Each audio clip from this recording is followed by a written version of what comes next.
ಅದೇ ರೀತಿಯಾಗಿ ಕೂಡ ನನ್ನ ಮೇಲೆ ಕೂಡ ರಾಜ್ಯ ಸರ್ಕಾರವನ್ನು ಬೆಳೆಸಬೇಕಂತೇಳಿ ಇಲ್ಲ ಸಲ್ಲದ ಆರೋಪಗಳನ್ನು ತಂದು ಇವತ್ತು ನನ್ನ ಮೇಲೆ ಗೂಬೆ ಕೂರಿಸಿ ಇವತ್ತು ನಾನು ಕೂಡ ರಾಜೀನಾಮೆ ಮಾಡುವಂಥ ಪರಿಸ್ಥಿತಿ ಬಂತು. ಇವತ್ತು ನಮ್ಮ ರಾಜ್ಯದಲ್ಲಿ ಯಾವ ನಾಯಕರಿಗೆ ಒಳ್ಳೆಯದಾಗಿದೆ ಅನ್ನೋದು ಗೊತ್ತಿಲ್ಲ, ನಮ್ಮ ಬಳ್ಳಾರಿ ನಾಯಕರಿಗಂತೂ BJP ನಾಯಕರಿಗೆ ಭಾಳಷ್ಟು ಭಾಳ ಸಿಹಿ ಉಂಡಂಥದ್ದು ಆಗ್ತಾಯಿದೆ. ಇದು ಭಾಳಷ್ಟು ತಾತ್ಕಾಲಿಕ, ಮುಂದೆ ಒಂದು ದಿನ ನೋಡ್ತಾರೆ. ಇವತ್ತು ನಾನು ಮಾಧ್ಯಮದಲ್ಲಿ ನೋಡ್ತಾ ಇದ್ದೆ, BJP ನಾಯಕರು ಮಾನ್ಯ ಮಾಜಿ ಸಚಿವರಾದಂಥ ರಾಮ್ಲು ಅವರು ಭಾಳಷ್ಟು ಆವೇಶಭರಿತವಾಗಿ ಜೈಲಿಗೆ ಹೋಗ್ತಾರೆ ಅಂತ ಹೇಳಿದ್ದಾರೆ. ಜೈಲಿಗೆ ಹಾಕ್ಸಿರೋದು ನೀವು ಸ್ವಾಮಿ, ನಿಮ್ಮ ಕೇಂದ್ರದ ತನಿಖಾ ಸಂಸ್ಥೆಗಳನ್ನ ಇಟ್ಕೊಂಡು ನೀವು ಹಾಕ್ಸಿರೋದು. ನಮ್ಮ ಸರ್ಕಾರದ ಮೇಲೆ ಗೂಬೆ ಕೂಡಿಸಿ ಮಾಡುವಂಥ ಕೆಲಸ ನೀವು ಮಾಡಿರೋದು. ನೀವು ಮಾಡಿದಂಥ ಅವ್ಯವಹಾರಗಳನ್ನು ನಾವು ಮತ್ತೆ ಮಂತ್ರಿಯಾಗಿ ಬಂದು ಬಯಲಿಗೆಳಿತೀನಿ. ಅವತ್ತು ನೀನು ಕೂಡ ಜೈಲಿಗೆ ಹೋಗುವಂಥ ಒಂದು ಪರಿಸ್ಥಿತಿ ಆಗೇ ಆಗುತ್ತೆ ಅಂತೇಳಿ ನನ್ನ ಪ್ರಮಾಣವಾಗಿ ನಾನು ಹೇಳ್ತೀನಿ. ಖಂಡಿತವಾಗಿ ಹೋಗ್ತಾರೆ. ಇಲ್ಲ, ಅವರು ಹಗರಣಗಳಲ್ಲಿ ಸಿಗಾಕೊಂಡಿದ್ದಾರೆ. ಅವರು ಕೂಡ ಅನೇಕ ಹಗರಣಗಳನ್ನು ಅವರು ಮಾಡ್ಕೊಂಡು ಹೋಗ್ತಾರೆ. ನಮ್ಮ ಮೇಲೆ ಇಲ್ಲ ಸಲ್ಲದ ಕಾರಣದಿಂದ ಹೇಳ್ತಾರೆ. CBI ಬಂದಿದೆ, ಮಾಡಲಿ, ತನಿಖೆಯನ್ನು ಮಾಡಲಿ. ನಾವು ಯಾವುದಕ್ಕೂ ಯಾವ ತನಿಖಾ ಸಂಸ್ಥೆಗೂ ಕೂಡ ನಾವು ವಿರುದ್ಧವಾಗಿಲ್ಲ. ಸ್ವಾಗತ ಮಾಡಿದ್ದೀವಿ. ಅದನ್ನು ನಾನು ಫೇಸ್ ಮಾಡಿದ್ದೀನಿ.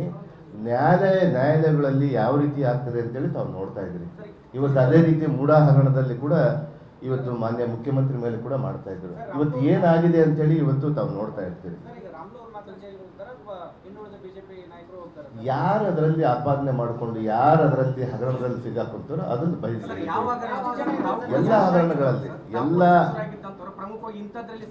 ಹೌದು. ಇವತ್ತು ST ವೆಲ್ಫೇರ್ ಅಲ್ಲಿ ಕೂಡ ನಾನು ನಡೆಸುವಂತ ಒಂದು ಕಾರ್ಯದಲ್ಲಿ ಕೂಡ ಅನೇಕ ಹಗರಣಗಳು ಆಗಿದ್ದಾವೆ.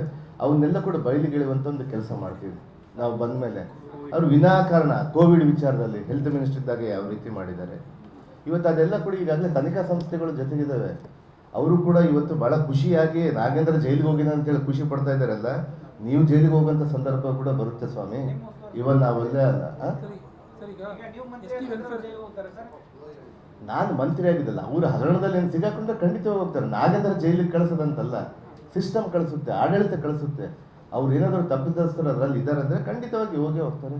ಇವತ್ತು ವಿನಾಕಾರಣ ಬಳ್ಳಾರಿಯಿಂದ ಅವ್ರಿಗೇನಾಗಿದೆ, ಬಳ್ಳಾರಿ ಅಂದರೆ ನಾನೇ ಇರಬೇಕನ್ನುವಂಥ ಒಂದು ಅಹಂಕಾರ ಇತ್ತು.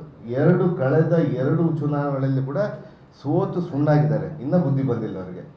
ಇನ್ನೂ ಒಬ್ಬ ನಾಯಕನ ಮೇಲೆ ಇನ್ನೊಬ್ಬರ ಮೇಲೆ ಇಲ್ಲ ಸಲ್ಲದ ಆರೋಪಗಳನ್ನು ಮಾಡಿ ಜೈಲಿಗೆ ಹೋಗ್ತಾರೆ, ಅಲ್ಲಿಗೆ ಹೋಗ್ತಾರೆ ಅಂತೇಳಿ. ಸ್ವಾಮಿ, ನಾನು ಈ ಕ್ಷೇತ್ರಕ್ಕೆ 2 ಬಾರಿ ಶಾಸಕನಾದ ಮೇಲೆ ನನ್ನ ಅಭಿವೃದ್ಧಿ ಏನಂದರೆ, ಅಭಿವೃದ್ಧಿ ರೋಡ್ ಹಾಕೋದು ಅದರದ್ದೊಂದೇ ಅಲ್ಲ. ಈ ಕ್ಷೇತ್ರವನ್ನು ಶಾಂತಿ ರೀತಿಯಾಗಿ ಸರ್ವ ಧರ್ಮಾಂಧ ಜನಾಂಗದವರು ಕೂಡ ಶಾಂತಿಯಾಗಿ ಇವತ್ತು ನಮ್ಮ ಕ್ಷೇತ್ರದಲ್ಲಿ ಇದ್ದಾರೆ. ನೀನು ನಡೆಸುವಂಥ ನಿನ್ನ ಆಡಳಿತದಲ್ಲಿ ಏನೇನು ಅನಾಹುತಗಳಾಗಿದೆ ಅಂತೇಳಿ ಕೂಡ ಇಡೀ ಬಳ್ಳಾರಿ ಜಿಲ್ಲೆಗೆ ಗೊತ್ತು. ಯಾವ ಸಮುದಾಯಗಳು ಯಾವ ಸಮಾಜಗಳು ತುಳಿತಕ್ಕೆ ಒಳಗಾಗಿದೆ ಅಂತೇಳಿ ಕೂಡ ಗೊತ್ತು. ನೀವು ಈ ಜಿಲ್ಲೆಯ ಉಸ್ತುವಾರಿ ಮಂತ್ರಿಗಳಾಗಿದ್ದೀರಿ. ನಿಮ್ಮ ಕ್ಷೇತ್ರದ ನಿಮ್ಮ ಅಭಿವೃದ್ಧಿ ಅವಧಿಯಲ್ಲಿ ಏನು ಅಭಿವೃದ್ಧಿ ಮಾಡಿದ್ದೀರಿ? ಅಲ್ಲಿ ಕೂಡ ತಾವೆಲ್ಲ ಪೂರ್ಣವಾಗಿ ಸುಣ್ಣಾಗಿದ್ರಲ್ಲಿ. ಅದಕ್ಕೆ ನಿಮ್ಮನ್ನು ಸೋಲಿಸಿರೋದು.